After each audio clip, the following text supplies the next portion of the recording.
c'est un tutoriel sur l'administration Linux pour les utilisateurs et les groupes. Donc dans un premier temps, je vais vous expliquer qu'est-ce qu'un groupe. Dans un second temps, je vais vous expliquer ce qu'est un utilisateur. Ensuite, je vous expliquerai à quoi cela peut-il servir, à quoi ça sert sous Linux. Ensuite, une fois que tout ceci sera expliqué, ça restera assez virtuel pour l'instant. Donc pour concrétiser la chose, je vais vous expliquer comment on peut l'administrer. Et une fois que vous saurez comment l'administrer avec les commandes de base des distributions Linux Unix, je vais vous donner quelques petites astuces, notamment comment avoir un accès privilégié sur un utilisateur, un accès comme un administrateur root, mais depuis un utilisateur courant, avec sudo ERS. Ensuite, je vais vous montrer un GUI pour les groupes et utilisateurs. Je vais vous parler un petit peu des GUI pour groupes utilisateurs. Sachant que le tutoriel, sur la majorité du tutoriel, ce sera de la ligne de commande. Donc, c'est ce qui est le plus pratique pour faire ce genre de choses. Mais je vous montrerai quand même aussi vite fait un petit GUI. Donc, qu'est-ce qu'un groupe? Alors, un groupe, c'est une entité définie et utilisée dans un système Unix Linux qui porte un nom lisible. C'est aussi un conteneur, c'est-à-dire un groupe contient des utilisateurs. D'accord? Il peut contenir rien du tout, il peut en contenir un seul, ou il peut contenir aussi plusieurs utilisateurs. Un groupe, il a aussi un identifiant, un nombre qui l'identifie, qui est unique, qui s'appelle le GID, Group ID. Voilà, c'est l'identité en nombre du groupe. Les paramètres de chaque groupe sont stockés dans un fichier de configuration, puisque sous Linux, tout n'est que fichier, tout est fichier. Donc c'est un principe de base de Linux, tout est fichier. Donc bien évidemment, vous pourrez lire dans ce fichier l'intégralité des groupes qui existent et leurs paramètres. Les utilisateurs qui appartiennent à un groupe héritent des privilèges de ce groupe. Ensuite, pour le groupe ID, le GID du groupe, lorsqu'il est inférieur à 1000, il concerne un groupe qui est utilisé par le système. S'il est supérieur à 1000, c'est un groupe qui est utilisé par des utilisateurs classiques ou des commandes qui n'ont rien à voir avec les commandes du système. Voilà. Ensuite, ça répond à la question qu'est-ce qu'un groupe? Donc maintenant vous savez ce qu'est un groupe, ce que c'est qu'un groupe. D'accord? Le fichier dans lequel se trouvent les paramètres des groupes, la liste des groupes et les paramètres des groupes, se trouve, c'est toujours bien rangé dans Linux, se trouve dans le répertoire etc.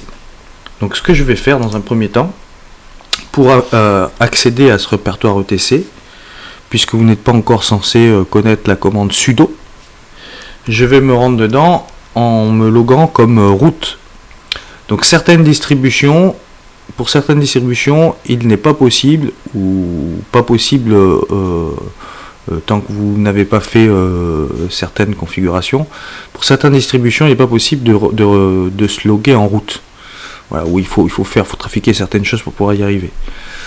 Moi je suis sur Arch Linux, donc c'est une distribution très simple et très performante, donc je peux me loguer en root, donc c'est ce que je vais faire. Donc bien évidemment je vais chercher dans mon petit carnet le mot de passe de mon utilisateur root, qui n'est pas le même que d'autres utilisateurs, parce que un mot de passe ne se partage pas, il est unique pour chaque fonction, d'où le petit carnet. Voilà, donc je suis logué en root, et je vais me déplacer dans ce répertoire etc. Voilà, je suis dedans. Et je vais lire le contenu. Alors,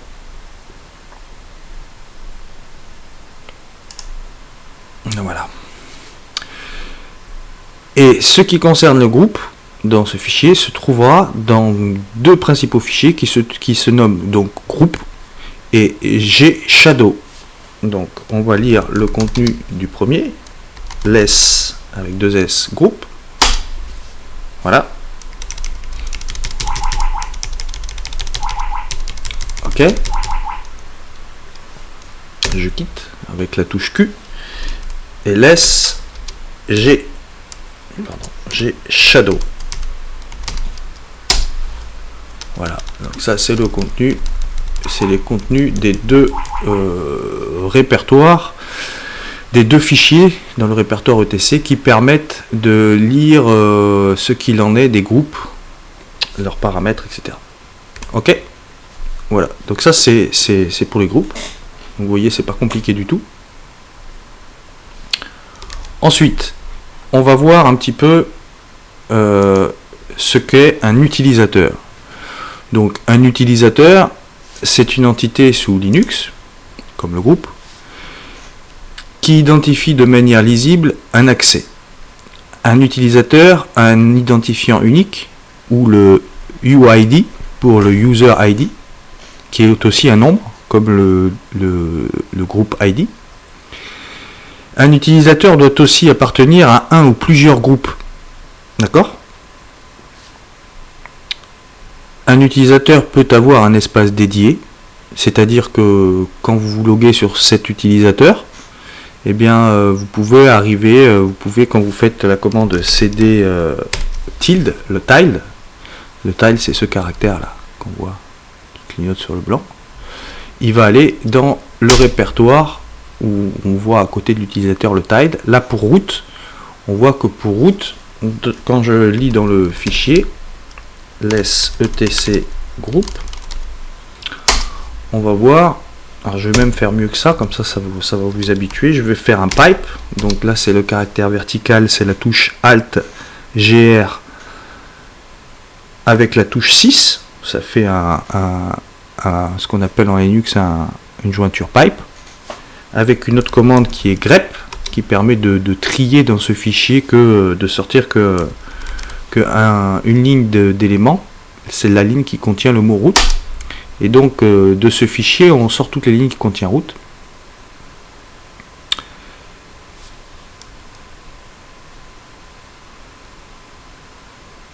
Et on voit que, alors, quand j'étais dans les ETC group, ouais, c'est bien ça. Ah oui, il faut faire pour l'utilisateur. Donc, pour l'utilisateur, c'est passe d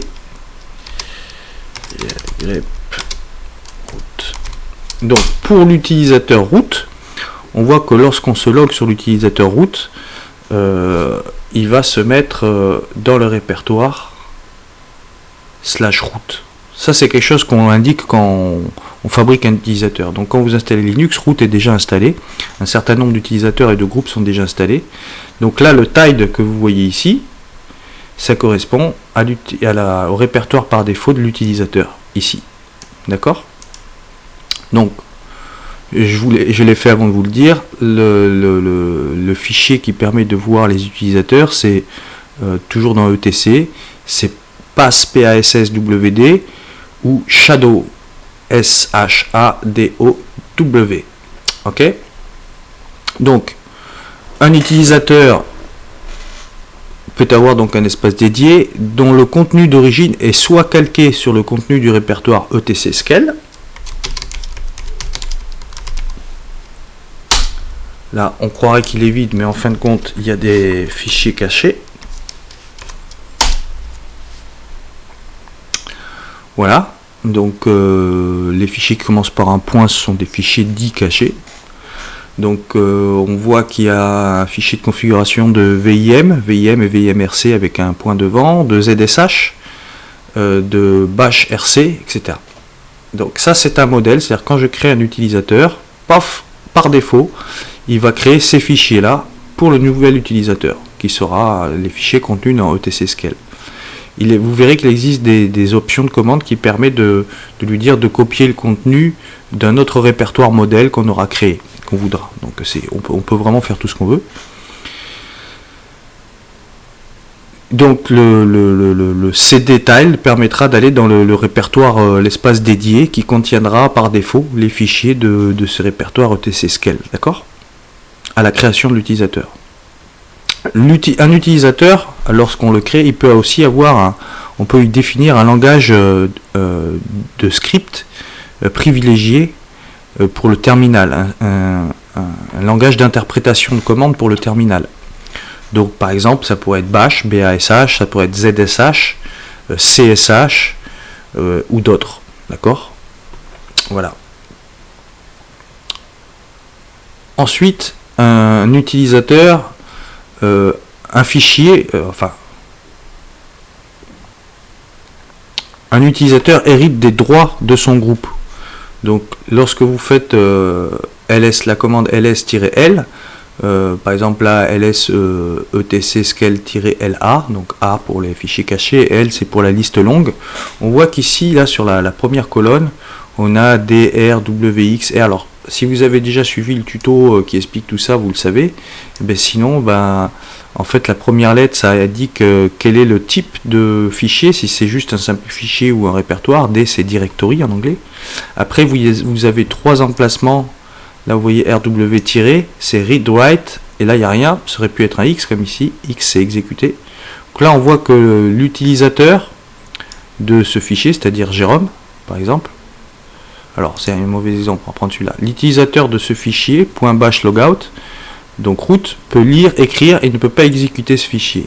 Le groupe, donc root, peut le lire, ne peut pas l'écrire, ne peut pas l'exécuter. Et les autres peuvent que le lire aussi, ne peuvent ni l'écrire ni l'exécuter. D'accord? C'est ça que ça veut dire.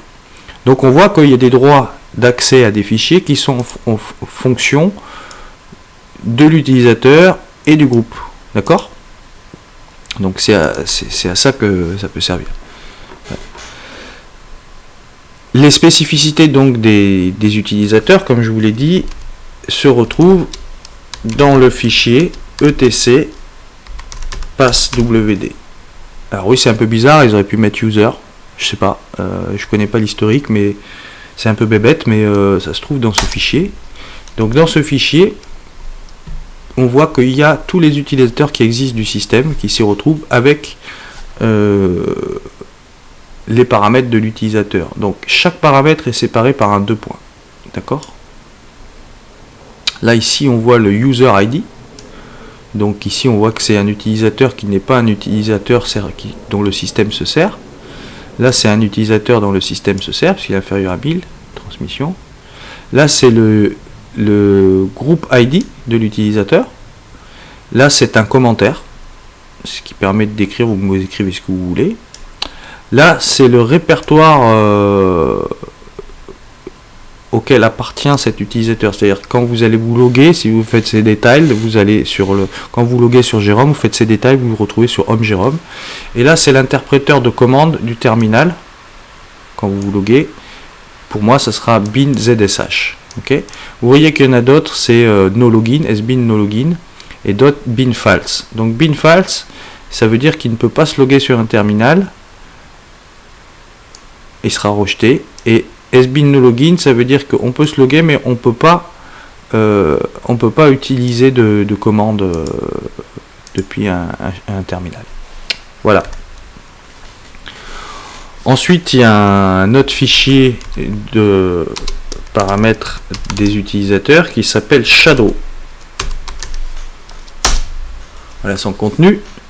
Donc on voit là qu'on peut mettre plusieurs paramètres. Donc il y a le nom de l'utilisateur. Il y a ici, alors les séparations c'est toujours les 2 points. Il y a ici tout le long un mot de passe jusqu'aux 2 points. Voilà, un mot de passe chiffré. C'est pas crypté, hein, c'est chiffré. Un mot de passe chiffré. Si vous mettez un autre utilisateur avec le même mot de passe, le chiffrage, ce qui sera sorti dans le fichier shadow, ce ne sera pas le même chiffrage, d'accord? C'est-à-dire que on pourra pas, un même mot de passe pour un autre utilisateur n'aura pas le même résultat de chiffrage. Donc ça, c'est assez bien fait. Et ensuite, il y a des informations comme le délai pendant lequel on va pouvoir ne pas changer de mot de passe, le délai pendant lequel, une fois que ce délai est expiré, on va pouvoir changer de mot de passe avant qu'il soit effacé, etc., etc. Donc ça, c'est des gestions de délai de mot de passe. Ok, rien de plus. Donc nous, ça nous intéresse pas particulièrement. Je pense pas qu'en débutant vous allez créer des utilisateurs avec des règles de mots de passe, etc. Enfin là, c'est une administration qui est très compliquée. Donc nous, on développera pas trop sur ça, parce que ce serait une perte de temps. Voilà. Donc je vais pas vous faire perdre plus votre temps. Donc pareil pour les utilisateurs que comme pour les groupes, l'utilisateur ID, l'idée d'utilisateur, le UID. Quand il est inférieur à 1000, c'est utilisé par le système. Quand il est supérieur à 1000, c'est pas utilisé par le système. Voilà. Donc, des groupes contiennent des utilisateurs.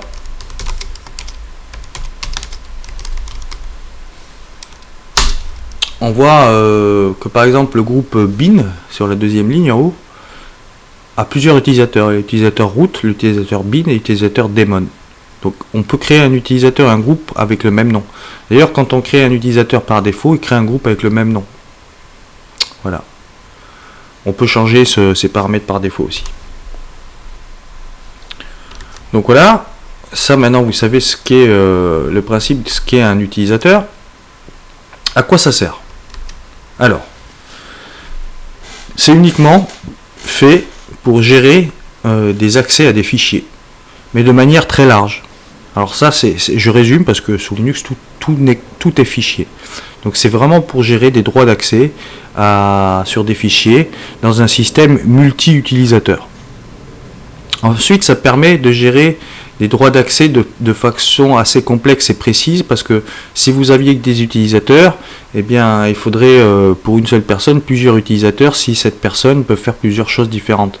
Alors que là, vous allez en fin de compte, le principe il faut se rappeler de ça, c'est que le principe c'est de définir un groupe. Ce groupe aura des privilèges qui seront définis par son utilisation, non pas par les personnes qui vont s'en servir, mais pour son utilisation. Par exemple, tout ce qui est vidéo, on va faire un groupe vidéo. Tout ce qui est audio, on peut faire un groupe audio. Tout ce qui est administration d'une partie du disque, de certains fichiers, on va créer un groupe pour ça. Par exemple, si vous êtes une entreprise, il y aura peut-être des techniciens, il y aura peut-être des commerciaux, il y aura peut-être un comptable, etc. Donc il y aura des disques durs avec des accès fichiers pour chaque personne, mais peut-être qu'il y aura des gens qui auront plusieurs fonctions, par exemple un technico-commercial. Donc il pourra avoir accès au groupe commercial et au groupe technicien. Et donc après vous créerez des utilisateurs qui personnifieront ces individus. Donc par exemple, Pierre, Paul et Jacques, voilà. Eh bien Pierre pourrait être commercial, Paul pourrait être technicien et Jacques pourrait être dans les deux groupes, technicien et commercial. D'accord? Et donc il aura l'accès à l'intégralité. Il y aura peut-être Élise qui sera plus intellectuelle que les autres et elle sera l'administratrice de tout le système, donc elle pourra avoir accès au groupe admin qui lui aura accès à tout, par exemple. Vous voyez, donc ça permet vraiment de faire une gestion assez fine et assez complexe, assez précise des accès aux fichiers. Qui dit accès aux fichiers dit aussi de manière générale accès à certains programmes, à certains serveurs. D'accord? Donc on peut avoir accès à certains serveurs uniquement en définissant des groupes. Voilà, par exemple, vous allez créer un compte d'utilisateur qui vont permettre ou pas certaines connexions. Et donc ces utilisateurs auront leur espace de fichiers, mais ils pourront accéder à d'autres espaces de fichiers partagés. Voilà. Pour faire des serveurs de fichiers, etc., etc.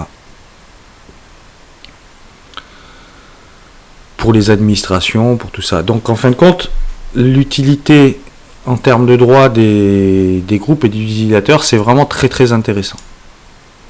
Donc maintenant, c'est très bien. Maintenant, vous avez compris ce que c'est qu'un groupe, un utilisateur, à quoi ça sert. Mais ça reste quand même, où sont leurs fichiers de configuration, mais ça reste quand même très, très virtuel pour vous.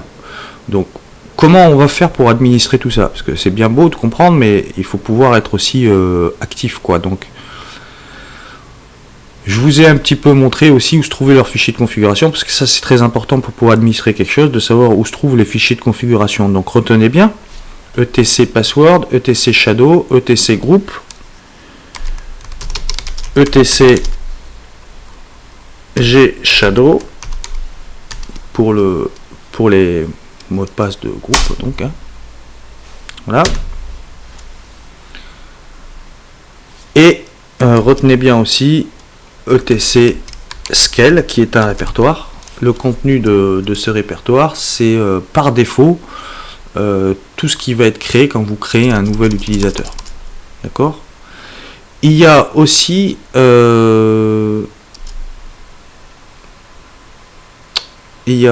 un espace qui permet, alors bon, ça c'est autre chose, je vous en parle après.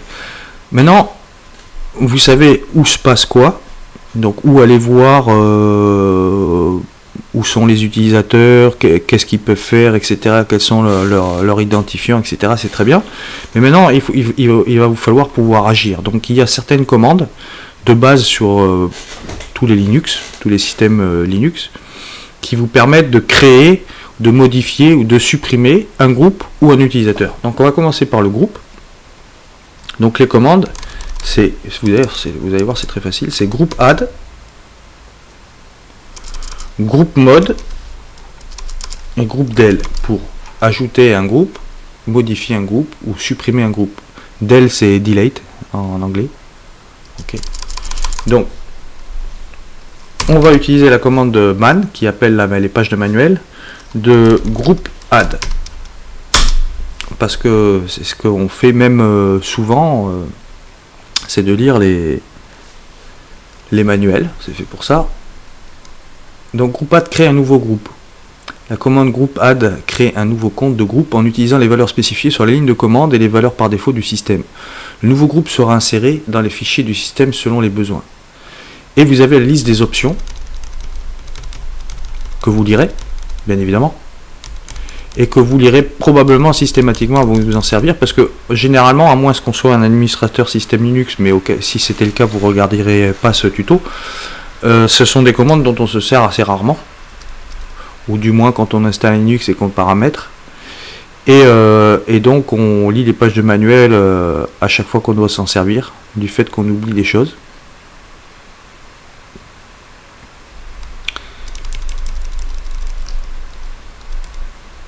Alors voilà, avertissement, ça c'est intéressant de lire, le nom de groupe, les noms de groupe doivent commencer par une lettre minuscule ou un tiret bas, underscore en anglais, et seules des lettres minuscules, des chiffres ou des tirets bas ou des tirets simples peuvent suivre. Ils peuvent se terminer par un signe dollar aussi, soit sous la forme d'une expression rationnelle. Alors A-Z underscore AZ, enfin des chiffres et des lettres, et éventuellement un dièse à la fin. Donc ça, ce que vous voyez, ce que vous disiez ici, AZ, AX, machin, ça, c'est la traduction de ce que vous venez de lire, de toute la ligne que vous voulez venir, que vous venez de lire en regex, en expression régulière. Voilà. Donc ça résume tout la phrase que je viens de vous lire. Vous verrez ça plus tard. Les noms de groupe sont limités à 32 caractères. Bon, ça c'est important. Mais de manière générale, en informatique ou sous Linux ou n'importe où, hein, je vous conseille de rester simple. N'allez pas commencer à mettre une phrase comme nom de groupe. En fait, je veux dire, ce serait pas cohérent. Restez simple. Les espaces, tout ça, laissez tomber. D'ailleurs, c'est interdit. Voilà.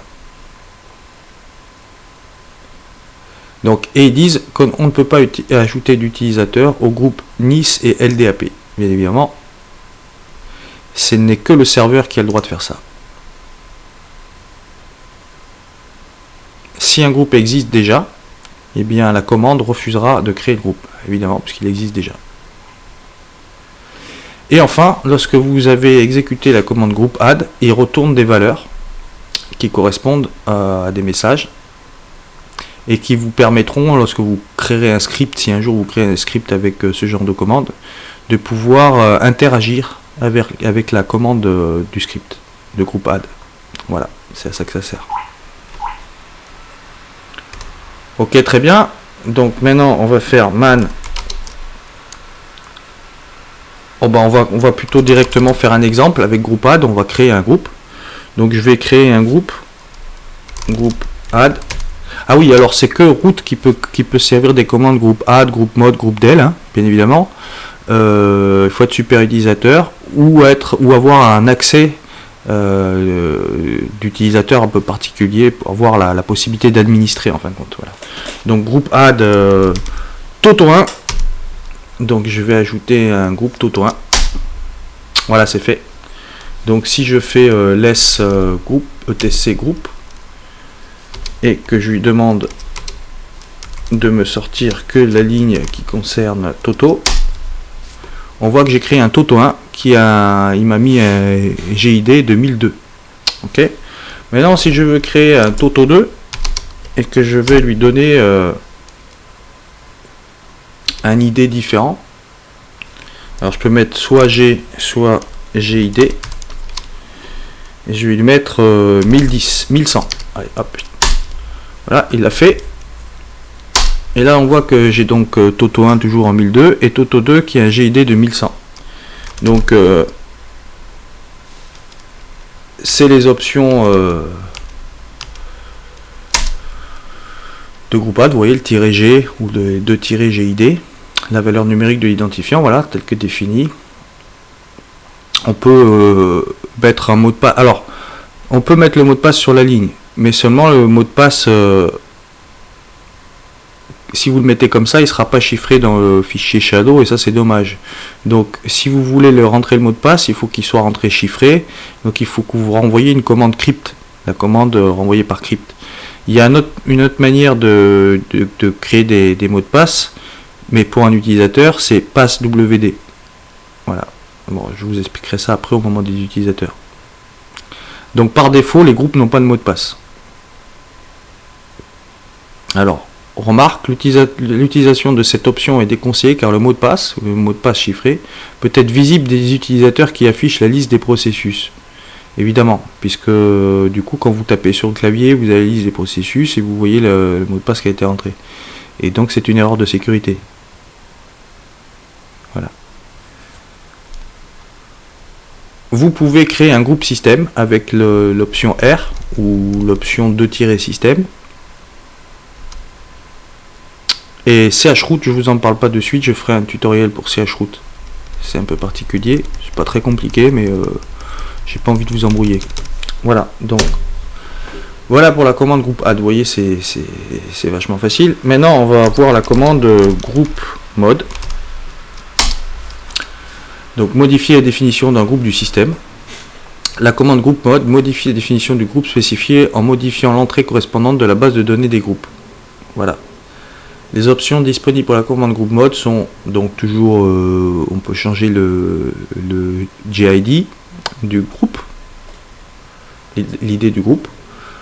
On peut lui donner un nouveau nom avec le -n, l'option -n.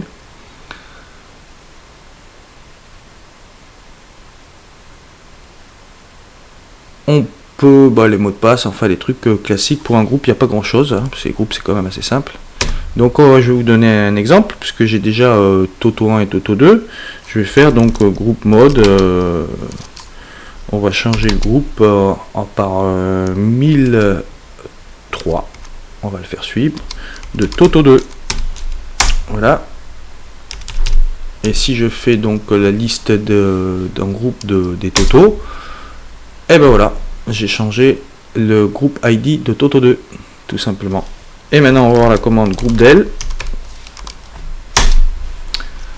qui permet de supprimer un groupe tout simplement. Donc là il y a très peu d'options tout simplement parce que c'est pour supprimer le groupe. On voit que si vous faites du script, il y a quelques messages de retour, des codes de retour 0, 2, 6, 8, 10. Voilà. Donc ce que je vais faire, c'est que je vais faire groupe del Toto 1, groupe del Toto 2. Et donc j'ai plus de Toto dans ma liste des groupes. je les ai supprimés. Facile. Voilà, maintenant vous savez comment administrer un groupe ou des groupes. Super, non? Facile. Voilà, donc rien de plus facile, donc aucune excuse. Vous pouvez commencer à administrer un système Linux dans la pratique. C'est très important de pouvoir modifier des groupes et des utilisateurs et de comprendre comment ça se passe. Donc maintenant pour les utilisateurs, les commandes pour les utilisateurs, il y a user add, user mode et user del. Voilà, tout simplement. Donc user add crée un nouvel utilisateur ou modifie les informations par défaut appliquées aux nouveaux utilisateurs. Donc c'est-à-dire que soit vous créez un utilisateur, soit vous pouvez paramétrer les comportements par défaut lorsque vous créez un utilisateur. C'est-à-dire que vous pouvez par défaut, quand vous créez un utilisateur sans option, il a un comportement par défaut. Ce comportement par défaut, vous pouvez le modifier. Vous pouvez le modifier de deux manières en fin de compte. Soit en utilisant l'option -d majuscule, il me semble. Ouais, D majuscule pour default ou 2-default.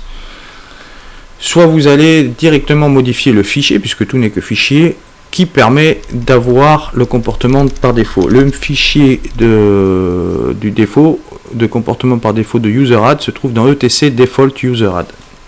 On va le lire tout de suite. UserAdd. Voilà quels sont les comportements par défaut que vous pouvez changer dans le fichier. Ils sont là déjà.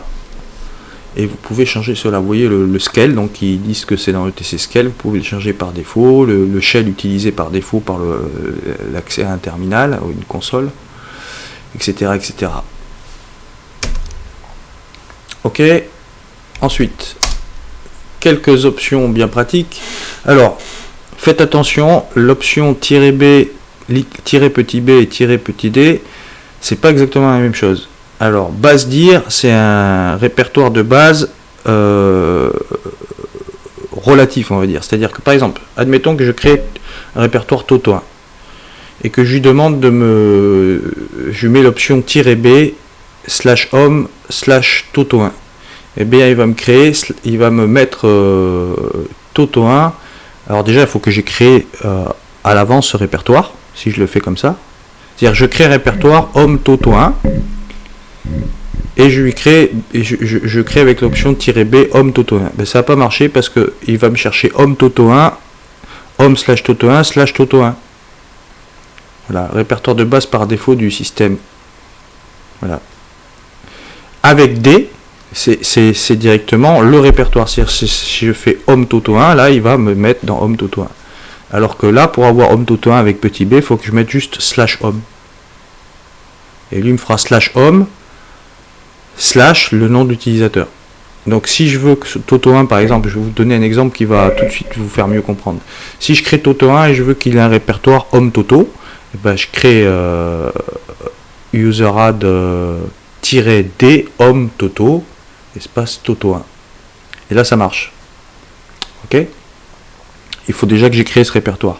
Si j'ai pas créé ce répertoire et que je veux qu'il crée en tenant compte le scale par défaut, il faut que je mette l'option -m. On va y arriver. Voilà. Là, il me crée le répertoire home maison, répertoire par défaut, avec le contenu de etc scale par défaut. Ok. Si maintenant je veux qui me crée le répertoire, donc -m, mais je veux pas qu'il m'utilise etc scale, le contenu de etc scale, mais le contenu d'un autre répertoire que moi-même j'ai créé. Je mets l'option en plus -k espace et le répertoire qui va copier, le contenu du répertoire qui va copier en créant l'utilisateur. D'accord, pour pouvoir paramétrer des choses un peu complexes, pour administrer sans se casser les pieds. Donc d'où l'intérêt ici, avant de faire des choses, de prendre un petit carnet, un petit crayon et de réfléchir à ce que vous voulez faire et comment vous allez le faire pour vous simplifier la vie. Et il vaut mieux réfléchir un quart d'heure et passer 5 minutes à faire 5 lignes de commande que pas s'organiser et passer des heures à faire n'importe quoi, revenir en arrière, effacer, oublier des trucs, enfin bref, l'horreur. Donc réfléchissez bien avant d'agir. Donc on voit aussi tirer petit e, expire date, tirer expire date, date de fin de validité. Donc c'est une information qui se retrouvera donc dans etc/shadow, bien évidemment, c'est-à-dire la date où le compte utilisateur sera désactivé. Sinon, dans la valeur par défaut, donc etc user add, vous pourriez mettre dans expire égal et puis mettre cette date dans le format année sur 4, par exemple 2017, le mois février, donc 02, le jour, donc 13. D'accord? Et là, donc, vous le créerez aujourd'hui, il expirera aujourd'hui. Si vous mettez 2019, il expirera dans 2 ans. Par défaut, si vous mettez dans expire égal et cette valeur dans le fichier etc défaut user add. C'est clair? Et puis aussi la commande petit c pour le commentaire, donc l'explication. Par exemple, vous mettez votre nom, je ne sais pas comment vous appelez, mais admettons que vous appelez Alphonse, et ben vous pourrez mettre comme commentaire Alphonse Clark, par exemple, voyez. Et voilà. Si vous voulez aussi que directement en créant un utilisateur qu'il appartienne à plusieurs groupes, vous pourrez aussi ajouter la commande "-g". Si vous voulez qu'il appartienne pas au groupe, par exemple créer Alphonse, il va vous créer le groupe Alphonse par défaut. Si vous mettiez petit-g, pardon, le nom d'un autre groupe existant, il va créer Alphonse et le mettre dans le nom d'un groupe existant direct. Il va pas créer le groupe Alphonse, il va créer l'utilisateur Alphonse et il va le mettre dans le nom du groupe -g suivi du nom du groupe que vous aurez choisi. Il va pas créer de groupe Alphonse. Si vous mettez G, il va créer le groupe Alphonse et il va le rajouter aux autres groupes que vous aurez mis dans la liste. Donc si vous mettez g le nom d'un groupe et G le nom d'autre groupe, il va le mettre, il va pas créer de groupe Alphonse, il va mettre dans le groupe derrière le g et les autres groupes derrière le G. Parce que le G en fait c'est pour faire une liste de groupes. D'accord? Voilà, je sais pas si je suis clair. Expérimentez un peu, vous allez voir. Qu'est-ce qui peut... No user group, voilà, donc si vous mettez si vous mettez G et des noms de groupe et si vous mettez G, grand N, grand N plutôt, G et des noms de groupe, il va pas vous créer de groupe Alphonse du tout et il va directement vous les mettre dans les autres groupes que vous avez listés. C'était une autre manière de faire. Bon, il y a toujours le mot de passe, mais c'est pas comme ça qu'on fait. N'utilisez pas la commande -p. C'est pas comme ça qu'on s'en sert, c'est pas bien. La commande -s est importante, c'est pour lui dire quel interpréteur de script vous voulez pour la connexion à une console ou un terminal. Le shell, on appelle ça le shell. Donc si vous voulez bash par défaut, comme la plupart des gens, ou ZSH si vous appréciez ZSH comme moi, ou autre chose, CSH ou autre. Il y en a quand même pas mal, renseignez-vous. Fiche. Il y en a qui s'appelle fiche, FISH. Voilà. Donc la commande -U, user group, crée un groupe avec le même nom que celui de l'utilisateur. Ça c'est la commande par défaut, en fait. Voilà. Donc quand vous mettez, alors l'autre moyen de changer les commandes par défaut, c'est de mettre -D et derrière ça vous mettrez les options par défaut que vous voulez changer, comme base dir, expire date, et inactive, etc. Enfin, tout le tas de soins. Ok? Donc, allez, on va passer aux exemples. Donc là, il y a beaucoup plus d'options hein, dans user add, vous avez vu. Donc user add. Donc je vais créer un Toto 1, tout simplement. Donc là, avec les commandes par défaut. Maintenant, je vais créer un Toto 2 et je vais changer le shell et je vais mettre bin bash. Je vais m'ajouter un commentaire aussi, je vais mettre Toto et qu'est-ce qu'il est Toto? Il est sympa? Sympa Toto. Voilà, Toto est sympa. Je vais lui demander de me créer un répertoire personnel pour Toto 2. Et puis qu'est-ce que je vais lui dire aussi? Qu'est-ce que je peux faire de plus? Je vais lui demander de mettre un user ID. Non, je suis pas sûr que ce soit U, donc je vais mettre -UID UID 2020. et puis je vais lui dire de me le mettre dans le groupe de Jérôme ou de Toto 1 que j'ai déjà créé. Comme ça, il va pas me créer de groupe de Toto 2, il va me mettre dans le groupe de Toto 1.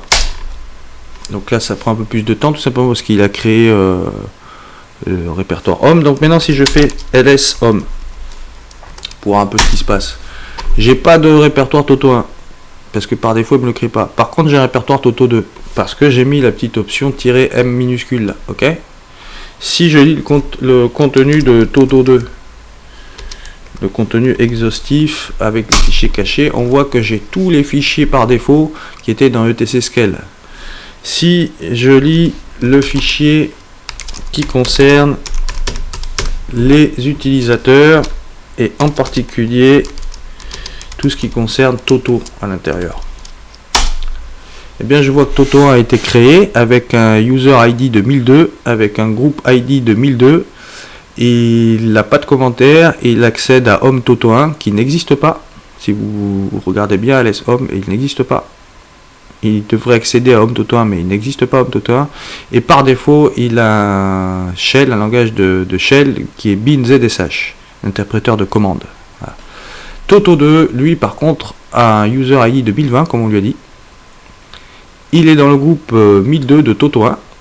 Le GID, c'est 1002. Il a un commentaire, Toto est sympa. Et il a un répertoire Home Toto 2 qui existe, dans lequel il va se référer, et son interpréteur de commande c'est bin bash, comme on lui a demandé. Donc vous voyez, c'est facile. Donc maintenant on va passer à user mode.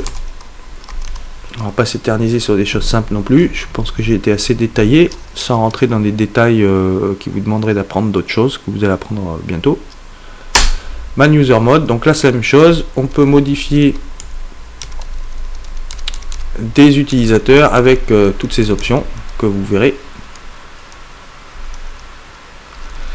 Donc vous voyez qu'il y a une commande un peu spécifique qui s'appelle -L pour verrouiller un mot de passe utilisateur. Donc ça c'est les sigles que vous voyez derrière le nom d'utilisateur dans dans ETC Shadow. S'il y a un point d'exclamation, ça veut dire que le mot de passe chiffré est verrouillé, donc désactivé. Quand il est activé, il y a un X. Ok.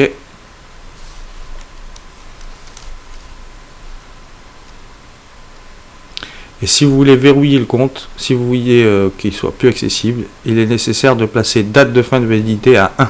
Voilà.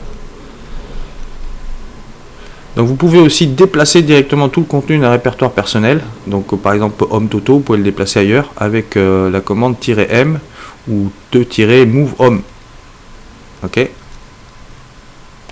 Elle fonctionne quand elle est ciblée avec l'option -d qui indique l'endroit où on va la déplacer.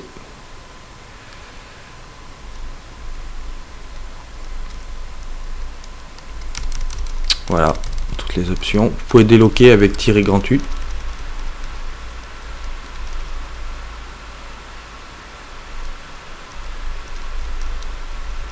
Là, il y a quand même pas mal d'options. C'est Linux User, là, le -Z, je vous en parlerai aussi dans un autre tuto, c'est un truc un peu particulier. Pas la peine de vous embrouiller la tête avec ça pour le moment. C'est pas pour les débutants. C'est pour les administrateurs avancés que vous serez très bientôt. Parce que c'est pas non plus très compliqué. Ce qui est compliqué, c'est d'acquérir de l'expérience, parce qu'il faut du temps. Voilà. Append, ah oui, petit a, c'est important. Si vous voulez modifier un utilisateur pour l'ajouter à un autre groupe, il faut vous servir de l'option a. Et donc combiner avec l'option -G. Donc vous mettez -a, -G, on va voir tout de suite, et derrière le groupe que vous voulez. Par exemple, user mode Toto 1. Alors, en principe, on met les options avant. Si on suit le synopsis, c'est quand même mieux de suivre le synopsis. -G, Jérôme, Toto 1. Donc là, ce qu'il faut que vous compreniez, c'est que je lui demande de modifier l'utilisateur Toto 1 de telle sorte qu'il puisse ajouter Toto 1 au groupe Jérôme. Donc, si on refait la liste, on voit que Toto 1, ah oui, là on voit rien du tout, ls etc groupe grep Toto, et après on fera grep Jérôme. Donc on voit que oui, voilà, dans le groupe Jérôme il y a aussi Toto 1 maintenant, d'accord, et dans le groupe Toto 1 il n'y a rien du tout pour le moment, alors qu'il devrait y avoir Toto 2. Donc user mode A G Toto 1 Toto 2. Voyez, utilisateur Toto 2 maintenant appartient au groupe Toto 1. Pour autant, quand on avait fait, on avait créé l'utilisateur, on lui avait donné un GID qui correspondait à 1002, qui est le GID de Toto 1. Donc il aurait dû être contenu dans Toto 1. Donc attention à ces petites choses là, c'est pas forcément évident que ça fasse que tout ce que l'on imagine. Donc il est bien important, après avoir lancé une commande d'illustration, d'aller vérifier dans les fichiers correspondants que tout se passe comme vous l'aviez imaginé, parce que des fois c'est un peu difficile de comprendre exactement les traductions, parce que moi j'ai des pages de manuel sur la traduction de l'anglais, ou même les explications de ceux qui ont créé les trucs, quoi. C'est pas facile d'expliquer quelque chose, hein. Voilà, et de les comprendre, c'est pas facile non plus.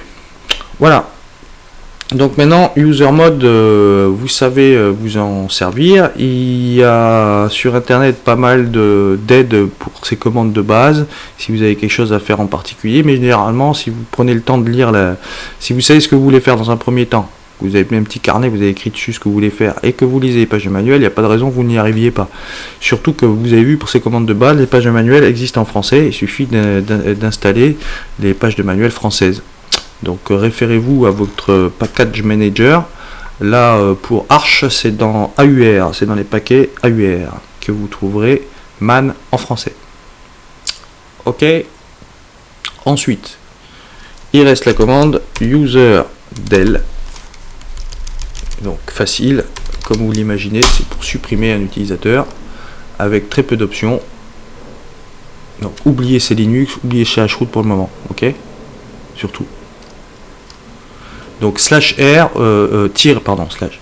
petit r permet les fichiers présents dans le répertoire personnel de l'utilisateur seront supprimés en même temps que le répertoire lui-même.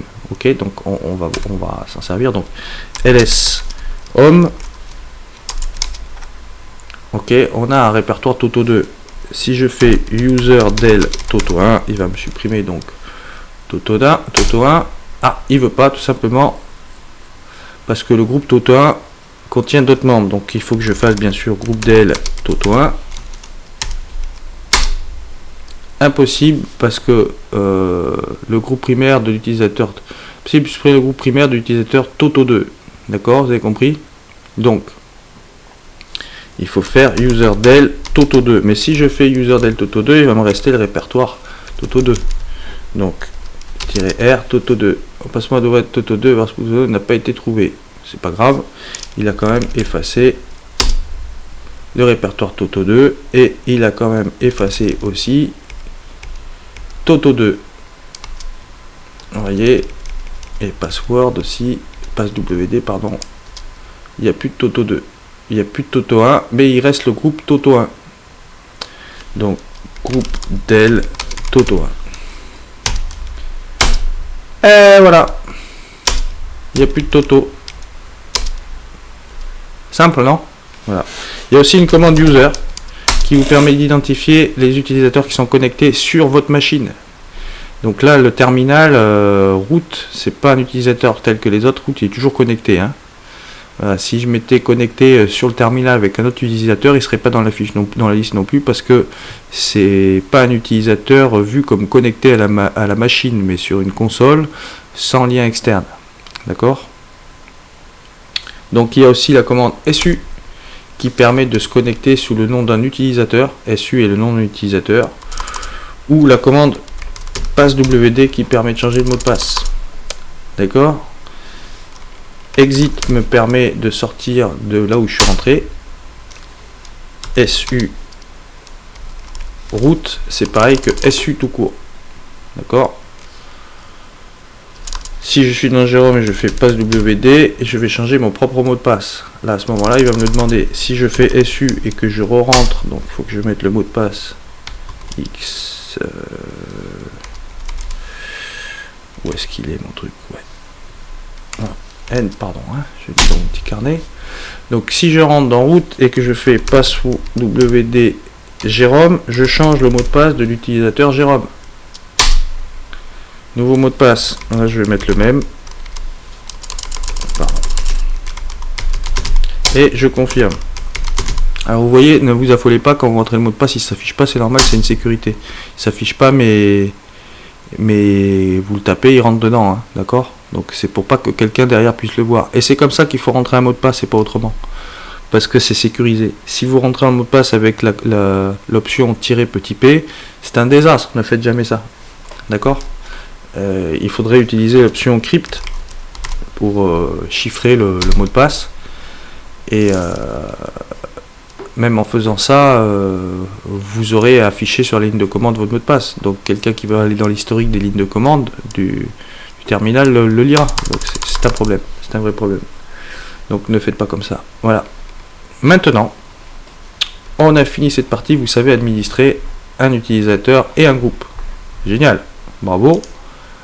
Maintenant, on va voir un petit peu ce que c'est que un privilège de super utilisateur.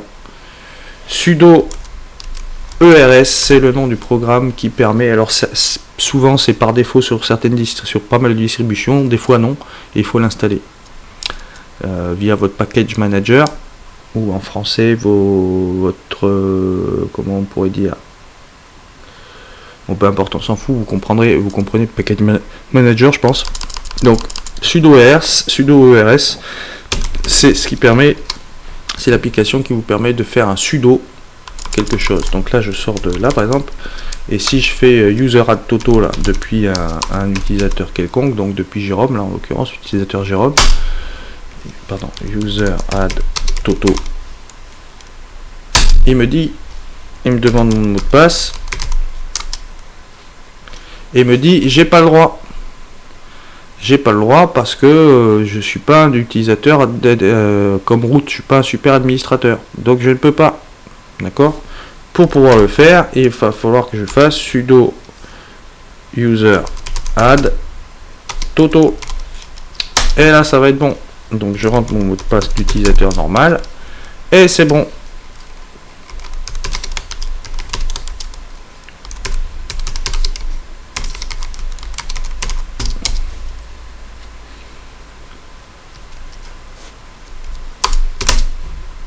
Voilà, c'est créé. Ok. Pareil, user del toto.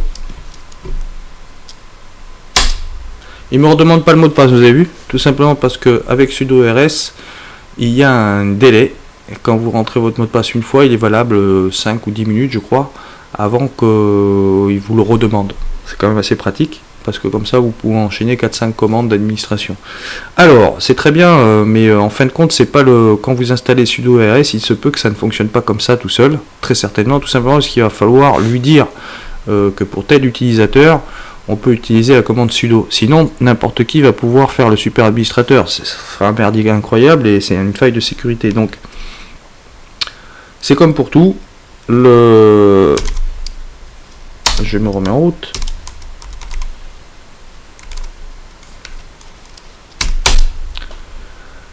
Le fichier de configuration, donc là je vais dans l'éditeur, je prends l'éditeur Nano et non pas VI parce que pour débutants, vous il vaut mieux que vous utilisiez celui-là pour le moment. Il se trouve dans ETC comme pour tout et dans le fichier sudo ERS, il me semble. Ouais. Donc voilà, tout ce qui a un dièse devant c'est commenté, et dans ce fichier notamment tout ce qui a 2 dièses c'est un commentaire commenté. Et tout ce qui est un dièse, c'est une ligne probable de commande qui est commentée. C'est-à-dire que si j'enlève ça, ça fait une commande. Ok? Donc il vous explique un petit peu de quoi il retourne dans ce fichier. C'est sur la fin que vous, très certainement, ça vous intéressera comme moi. Et là, vous voyez ici, j'ai une ligne que j'ai décommentée qui dit tout simplement que tous les utilisateurs qui appartiennent au groupe WHEEL, W-H-E-E-L, ça commence par %, mais c'est le groupe qui s'appelle WHEEL comme ça, tous pourront tous avoir accès à tous ceux qui sont dans ce groupe pourront avoir accès aux super utilisateurs en rentrant leur mot de passe. Si j'avais mis celui-là, c'est tous ceux qui sont dans le groupe WHEEL pourront avoir accès aux commandes super utilisateurs sans mettre de mot de passe. Donc là, j'ai pas mis ça, j'ai quand même laissé qu'on puisse mettre un mot de passe. Ok. Ou alors un groupe, le groupe ici c'est WHEEL, mais en fait on met le nom qu'on veut du groupe, hein, d'accord, hein. Ici c'est le groupe sudo par exemple. Voilà, il suffit de créer le groupe sudo et en avant quoi, et mettre dedans les utilisateurs que vous voulez, etc. Ça, une fois que vous avez changé ça, vous enregistrez dans le fichier et vous quittez. Et moi je modifie pas. Et donc il va falloir se reloguer pour que ce soit actif. C'est-à-dire que ça ne sera pas actif. Là, si j'ai fait un changement, c'est pas actif là maintenant. Il faut que je sorte du terminal et que je rouvre le terminal. Si c'est dans le système de manière générale, il faut que je me délogue et que je me relogue. Pas que j'éteigne l'ordinateur, hein, que l'utilisateur se délogue et se relogue. Voilà, tout simplement. Ok, donc voilà pour sudo rs. Vous voyez, c'est super simple. Hein, je veux dire, je vais quand même vous montrer le contenu de etc groupe. Pour ce qui concerne le groupe WHEEL, le contenu, quels sont les utilisateurs du groupe WHEEL. Donc comme vous pouvez voir, dans le groupe WHEEL, il y a Root et Jérôme. Alors évidemment, il y a Root, c'est un peu stupide, j'aurais pu ne pas le mettre, puisque Root, c'est Root. Et il a un groupe ID, un GID de 10, donc il a quand même un GID très bas, donc il a des droits très de système, quoi. Voilà, si Jérôme n'était pas là, eh ben ça ne fonctionnerait pas non plus.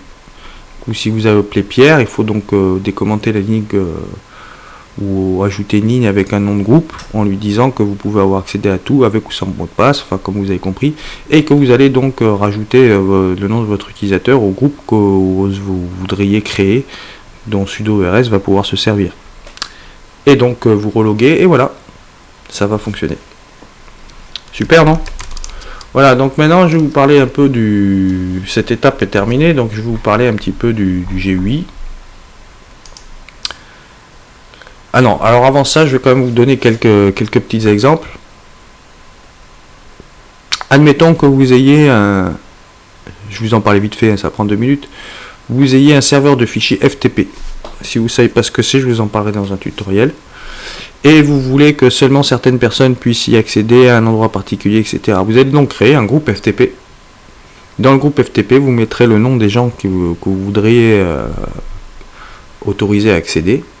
Et vous indiquerez, et vous créerez donc un répertoire pour le groupe FTP qui ira pour un des utilisateurs FTP ou un anonyme qui se retrouvera à un endroit particulier quand il va se loguer.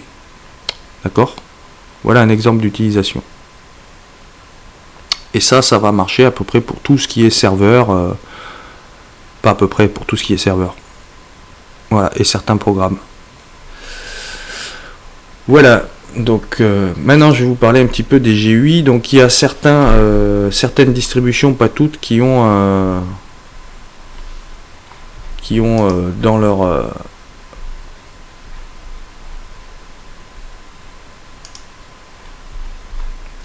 qui ont d'entrée de jeu la possibilité de modifier les utilisateurs. Mais généralement, ce sont les utilisateurs qui ne sont pas des utilisateurs système. Vous voyez, par exemple, sur Apricity, qui est une distribution à base de Arch, ça se présente comme ça. Donc là, il n'y a qu'un utilisateur, je pourrais en rajouter d'autres. Quand j'avais Toto, là, Toto s'afficherait. On va voir s'il le fait de manière dynamique.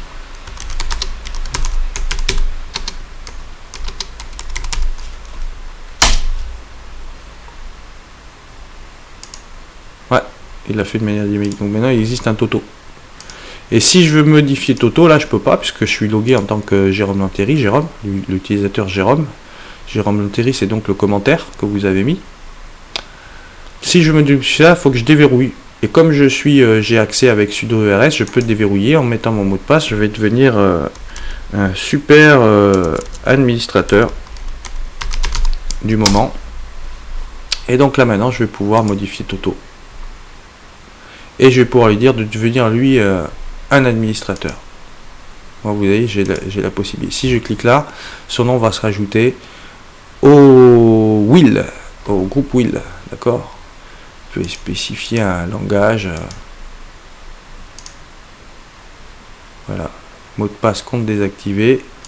Je peux y définir un mot de passe. Définir un mot de passe maintenant.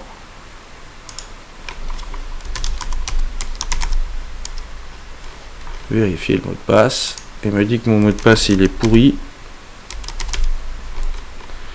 Mais il est bon. Le mot de passe ne contient pas votre nom d'utilisateur, serait plus fort. Voilà, donc ils viennent vous dire que j'ai mis salut Toto. Donc faites pas comme moi, mettez pas un mot de passe débile. D'ailleurs, il veut même pas me le prendre tellement c'est débile. Voilà. Bref. Donc, et vous pouvez aussi le supprimer. Comme si on faisait userdel. Voilà. Donc par un GUI. Par contre là vous pouvez accéder que aux utilisateurs qui ne sont pas système. Alors comment qu'on fait pour avec un GUI accéder aux utilisateurs système? Il existe sûrement un GUI, un logiciel pour ça que j'ignore.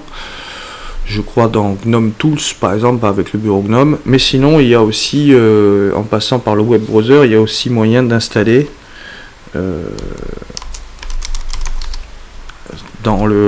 pour chez moi c'est sur AUR, mais dans votre distribution c'est certainement ailleurs, renseignez-vous.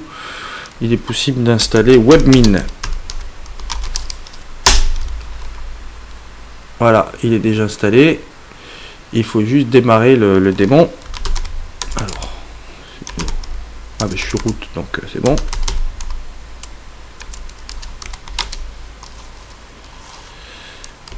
Webmin.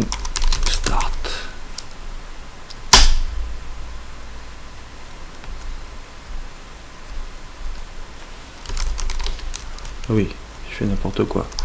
Donc, systemctl, c'est la commande qui permet de faire démarrer un serveur dans systemd. Systemd, c'est tout ce qui, après l'init, vous démarre des serveurs qui vous permettent d'accéder, par exemple, là, le graphique, c'est un serveur X avec un bureau, etc. Donc lui, il vous démarre tous ces services.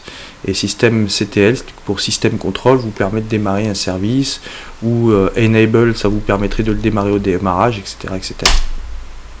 Donc il démarre le service, pas d'erreur, donc il est démarré. Et après, dans votre web browser, vous pourrez accéder à Webmin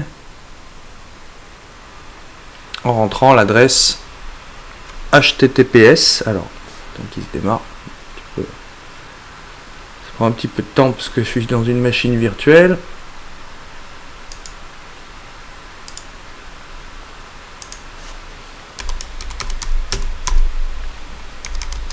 Donc sur votre localhost, HTTPS, sur votre localhost, sur le port de communication 10 000, et là vous arrivez sur le login du Webmin. Donc vous pouvez rentrer root ou le nom d'utilisateur que vous aurez rajouté au groupe Webmin, parce qu'il faut ajouter un groupe Webmin et le nom d'utilisateur, par exemple moi ça aurait été Jérôme, si je me connectais en tant que Jérôme avec le service PAM d'authentification d'utilisateur, et le mot de passe donc du super administrateur de root. Alors je prends un peu de temps, je peux pas m'en rappeler parce qu'il est un peu complexe. Et j'ai plein de mots de passe, donc je peux pas me rappeler de tout. Je marque tout dans un carnet. Et je vous le répéterai à chaque fois parce que très peu de gens sont assez rigoureux pour le faire et pourtant c'est ce qu'il faut faire. Et là donc dans l'onglet système, vous avez l'accès aux utilisateurs et groupes. Et cette fois-ci de tous les utilisateurs, mais les utilisateurs système. Voilà.